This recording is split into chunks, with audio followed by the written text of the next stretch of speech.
Softness. You have softness about you. It might be very long since you've ever felt soft, but deep down, you are soft.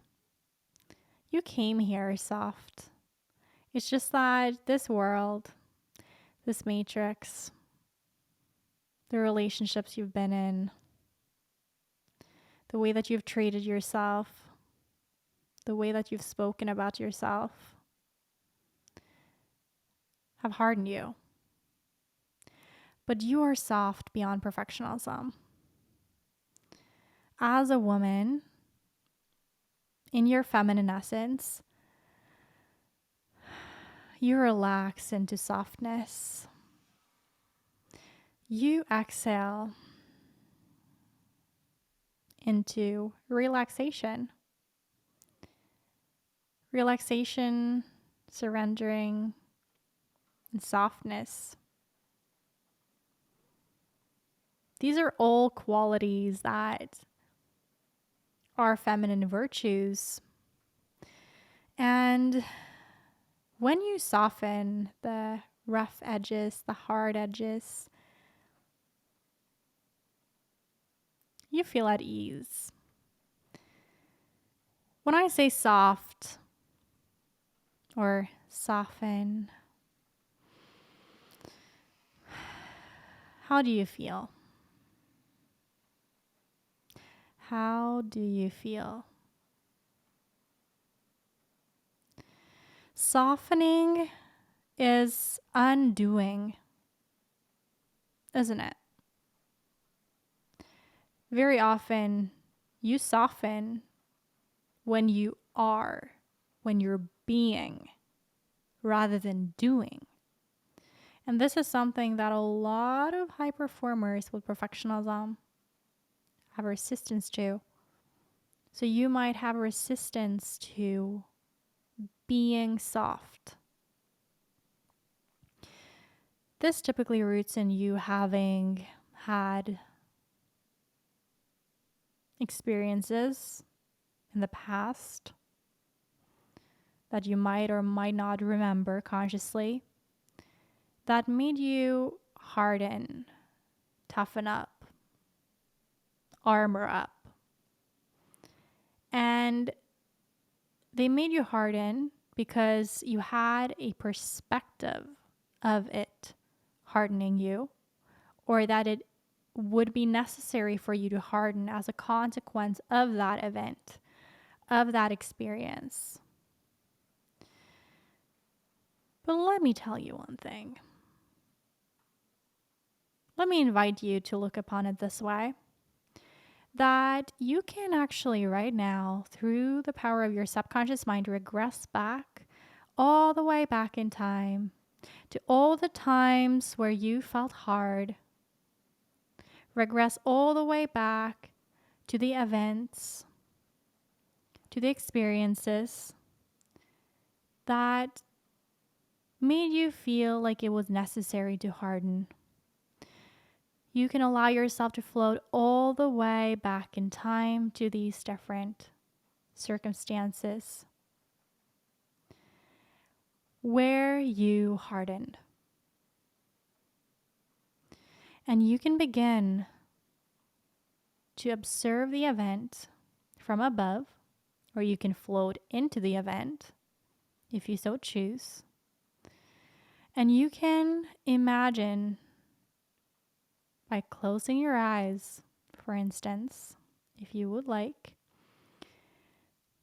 that you simply soften, telling yourself, I am safe. I am safe.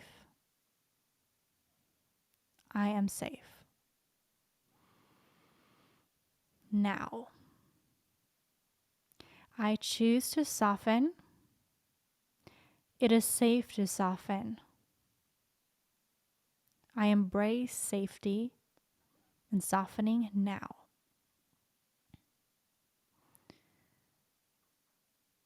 This is how you rewire your subconscious mind. And you're doing it right now.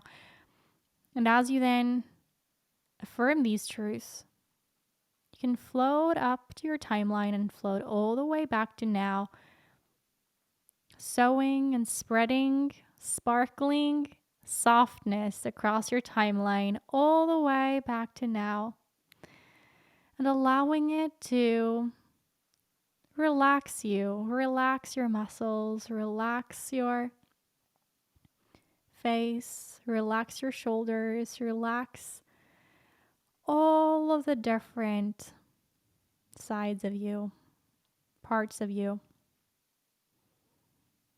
that would have hardened in the past, but no longer needs to, because you have chosen to soften. How does that feel?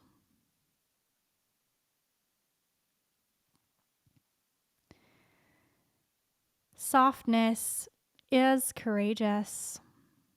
It's the most courageous virtue that women have forgotten. But you get to choose to remember right now. So, how can softness influence our lives? Softness allows you to receive, be more appreciative of, and more grateful for that which comes into your energetic field. And when you allow yourself to soften, you also allow yourself to be, to experience fully that in which you are experiencing. Softness also influences your spoken words. Being soft-spoken not only cultivates cohesion with our gentler kind of nature as women, it also is such an efficient manner of communication. And obviously, softening your communication is something that can benefit both you and those around you. And it's something that both men and women obviously can engage in, soft communication, but women have more of a feminine essence that supports this soft and spokenness. Being soft spoken does not mean that you're a doormat or that you always bite your tongue when you feel like you have something to say. It's more so a manner in which you express yourself softly, calmly, gently, with ease. You get to communicate in a soft manner when you stay non-attached to the outcome, because you're so present and aware and in contact with your bodily sensations, with your emotions, that you're able to communicate in this ocean-like way, like the waves, like the breeze. So soft-spokenness is not a lack of expression.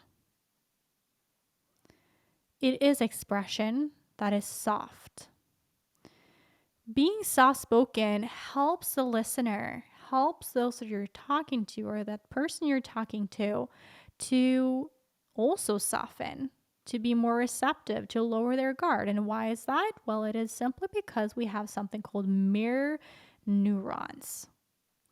And the mirror neurons in our mind mirrors the other person through their voice, through their aura, through their energy, through their tonality, through their words.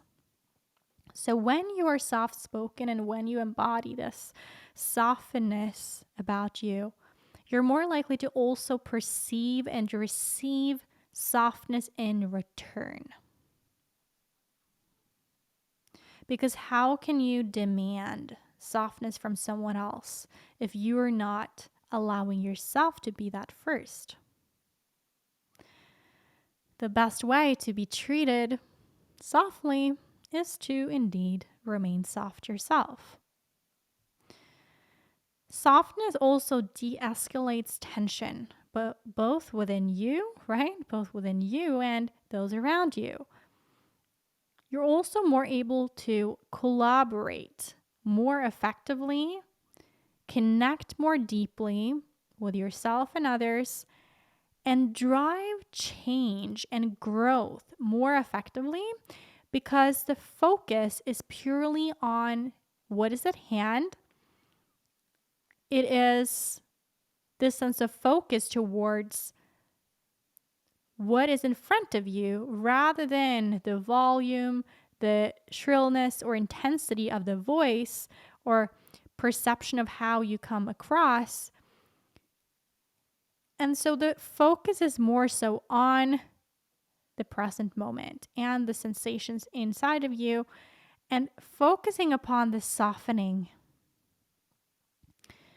One thing that's really helped me when I've bloomed beyond perfectionism and bloomed beyond harshness and hardness is always focusing upon understanding the other, then to be understood. So whenever you're in an interaction with someone, always seek to listen, tune in, and then be understood. Seek to understand where someone is coming from, what they believe, what they're really saying to you, and seek for them to understand your perspective in a natural way where you don't impose your views onto them, expecting them to see what you are all about, but actually practicing this active listening. It actually takes so much more of you to listen rather than to impose your own point of view. Because if you can't have awareness of your own tongue, so to speak, how can you be effective in any other area of your life? So I really, truly encourage you to practice active listening. You are then listening to their tone of voice, their expression, what they're saying, where they're coming from. And you're basically focusing on mirroring, oftentimes then being like, thank you for sharing that. This is what I heard you say. Da da da da da. Is that correct? And then once that is confirmed, you can offer your thoughts, or you can even ask, be like, would you like to have my perception of this? Are you willing to hear me out on this? Thank you so much for sharing that. I would love to offer you my thoughts now. This is a way to softly communicate in a way that is warm, that communicates that feminine essence. And obviously, not only is this communication with others, it always starts with the communication you have with yourself. So even when you have your own conversations in your own mind, being able to softly embrace yourself and connect with yourself and speak to yourself in this soft manner as well. Because you have the conscious voice and then the unconscious voice. And you can actually begin to have active listening of that unconscious voice that might be very perfectionistic, that might be disempowering, and you can begin to softly embrace that. Be like, I heard you say that. Thank you for sharing that. This is how I would like to go about things instead. Would you be willing to do so? Would you be willing to embrace things in this way? This is softening. And I invite you to soften with me within the Bloom Beyond tribe. So you can go to bloombeyond.com/apply to join the Bloom Beyond tribe, to be around others who are also in this journey of softening, of embracing the feminine essence. And this is a huge part of being able to take the perfectionistic armor off and being able to soften the rough edges, the hard edges. Something in which you will automatically begin to feel will shift your reality accordingly. Stay bright, stay brave, and stay balanced.